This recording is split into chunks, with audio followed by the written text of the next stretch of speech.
I can't write it. I want something that talks about empty nesting. Kasi that's what I've been going through now. Okay. Kwento ni Toto. Tuloy-tuloy lang ang kwento. Parang feels ng mga songs. Yes. May, yun nga yung Moira vibe. Actually, yung pag tinadhana, para siyang may katas music kanina na, I don't know what song that is, pero pagka Up Dharma Down, yung feel, parang gano'n yung vibe niya.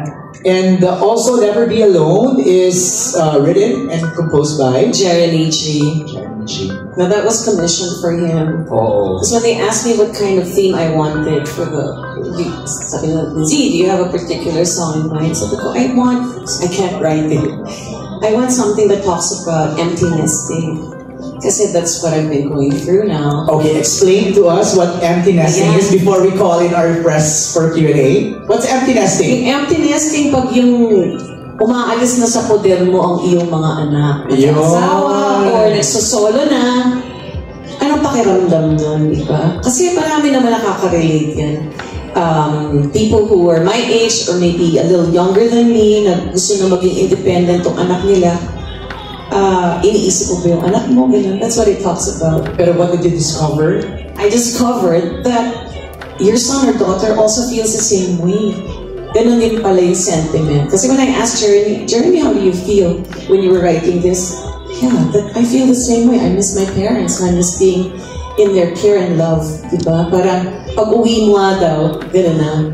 There's a hot meal for you. You're cared for. Right. And you kind of miss that. Yun ang theme. Doon nabuo ang Never Be Alone. Okay, let's start our Q&A. Are you ready, Ms. Z? Yeah, sure. Questions.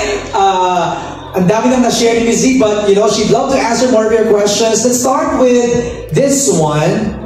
A question sent by Joe M. Madrazo of Davao Digital Creators. I'll read it, Ms. Z. Sure. What are your secrets to having a healthy singing voice? You mentioned kanina you've been taking care of your health, your kidneys, your sa voice naman. Yeah. So with me kasi, kakambal ng mga gamot ko talaga, yung health ng gut ko medyo affected because of all the antibiotic use. I guess you all know that yung microbiome, namamatay din because it doesn't choose what to kill, right? But of course, specifically, sometimes it targets what needs to be targeted. But I take care of my gut now. But yun, kasabay nun, nagkakaroon ko ng reflux and all of that. Now, we're trying, all singers, of course, have tried different methods. And I like to go natural now, and we've been influencing each other in ASAP to go the natural way.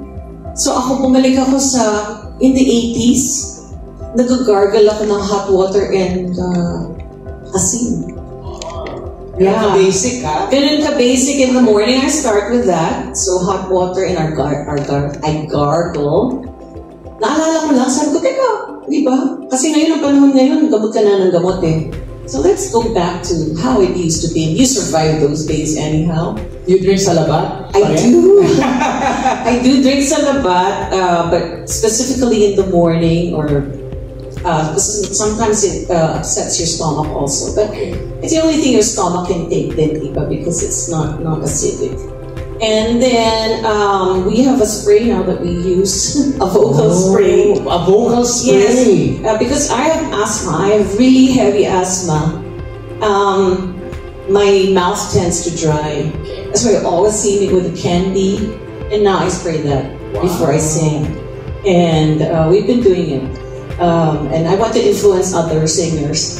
And then do you stay away from ice cream? Anything cold? Actually, sweets because it's more of age. Okay. Really? Okay. Alam na natin, dapat nag-iingat na tayo sa sugar, di ba? Tama. And ano pa ba? You try to, if I have a bit of bowels actually. Yeah.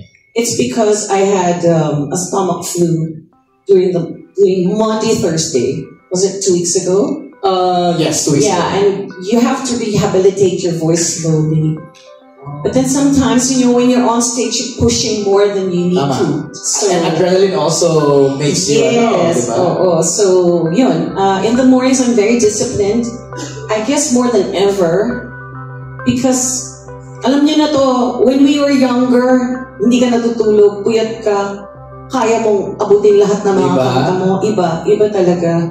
Pagka you're getting older, and so does your voice. So, I'm very disciplined to practice at home. I do karaoke. Okay. I put on my songs and I vocalize every day. I vocalize, and now I've been doing the straw for rehabilitation. Ano yan? Meron kang straw, tapos dahan-dahan pinapractice. Kinakanta mo sa straw. Yeah. Ah, wow. Yung mga ganyan-ganyan. Biggs, alam mo na, may tip ha? From Miss Z. You have to be careful with the straw also because I know someone na pag finorce mo naman, lalo masisira. Ayan, Biggs. So, you have to be careful with rehabilitating your voice. Slow lang, slow. Oo, si Biggs kanina yung nag-sample nung ano po. Biggs, taas mo yung kamay mo, hinaharap ka ni Miss Z. Asan ba? Ayan, siya. Ayan ba, nagtatago na eh. Kasi sabi ko kanina, iconic yung boses mo. Boses mo pala, alam na namin. Siya pala yun, ha? Diba? Okay, next question ni Joy is, how do you stay fit? You have a diet? Now, yeah, I'm on a diet and I'm trying to eat just good carbs. Okay. I also discovered that there's a lot of food that I cannot, parang hindi ko siya ma-digest na igi. So I took this test. Okay. And fortunately for me, it's a lot of carbs. I can't take bread. You cannot take bread. I cannot. Kasi hindi ko pala siya nadadigest na igi. Hindi natutunaw. Hindi natutunaw bread. And then the only carb that I can take actually is rice. Swerte. But, yung blood sugar mo. Hindi naman ang tata. Ayan na ito mga usapang senior. Hindi lang, pag medyo alam na natin na we have to take care of our Yes, so I cut that. Okay. And so I've categorized food again as protein, carbs, and pag nakita ko juice, ganyan, may sugar. Oh, sugar ka to. Oo. Pero alam mo si Miss Z, yung last press ko namin na we were talking about the concert. Ayaw na tinatawag siyang sexy. Yes. Fit na lang. It's weird, yeah. Fit, yeah. Diba? Kasi, fit and healthy. Ang mga senior, hindi naman, diba, parang, si sexy mo. Weird eh. Yun ang aim mo pag until your 40s. In your 50s, you're so chill about everything. And lalo na, now, I'm 60. So, parang... You don't even look 60. Does she look 60? 59 lang. Ay, grabe naman. Medyo kasi yun nga, healthy yung diet, maganda, you watch what you eat, di ba? You have to. Do you work out? Yes, okay. I try to do badminton. I was in the gym for a while, but I've been so busy, nawala na ako ng time for the gym. But I have some dumbbells at home. Okay. Pero nagka-practice ka na ng stamina for the concert, di ba? Yes, kailangan yun kasi, di ba? So kanina, we played 4 games with Conrad. 4 games? 4 sets of sa badminton. Oh, wow. Yeah. Ilan na panalo mong sets? Natalo ako kanina. Ang ganda na sinabi ni Miss D sa akin, hanggang kailan kayo daw ano tanong mo? Sabi ko, hanggang kailan ba tayo maglalaro ng badminton? Isip siya. Hanggang kaya natin. Yeah. Okay. Anong song mo para kay Conrad sa album mo? Kabiyak. Wow! Kabiyak! I mean, we haven't spent time apart, although we did for a while, but I think that he's my lifelong partner. That's right. Ano reaction niya? First listen. Alam niya para sa kanya, para sa akin to. Ay, gano'n ka agad. And it's his favorite song. Oo. Galing. Ano pa aside from Kabiyak ang favorite ni Conrad? The one of that I did with Zia. Okay. Yes. The Never Be Alone. Never Be Alone. By Jeremy G. Okay. Thank you kay Joem for the questions. Let's go to Alan is here. Alan Santon. Alan.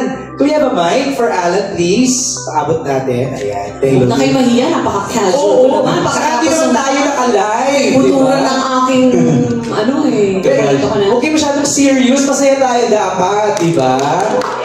Okay. Go, Alan. So, congratulations, Miss Shasha, Thank for this you. album launch. Thank you so much. So, Nung one time po napunta ako din sa Fisherman, nakita ko yung mga albums ninyo before, di ba? Nung mga panahon ng mga CD pa. Oh, wow. How do you compare this album dun sa mga past album na ginawa ninyo? And ano yung significance nito dun sa buhay nyo ngayon? I think with every album, yung pinagdadaanan mo sa buhay, kasama talaga yun.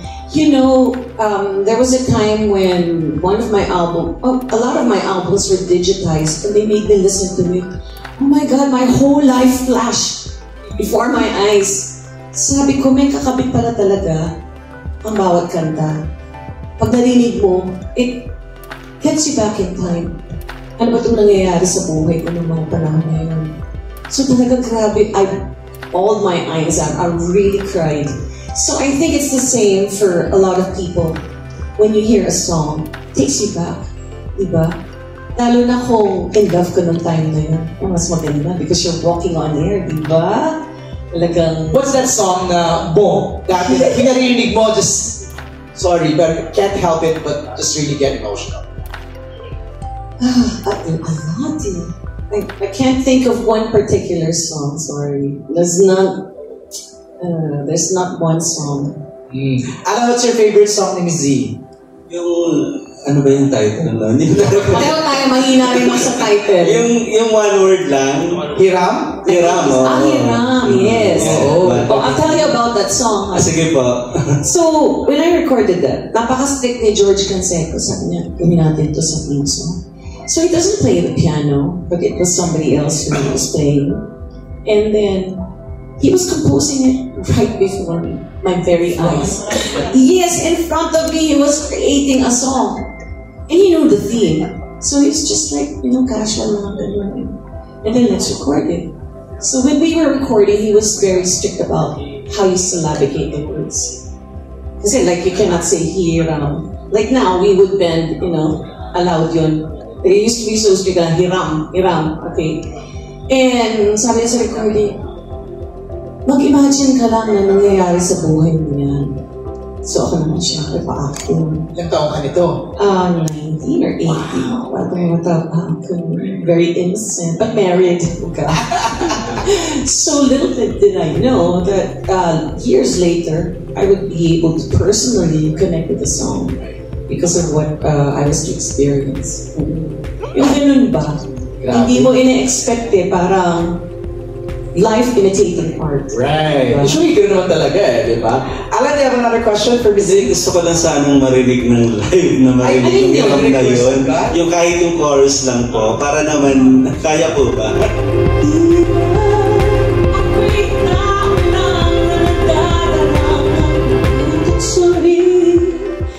May aalis mo pa sa'kin na matutuhan kang mahalin sa bawat sandali, hiram natin. Yeah!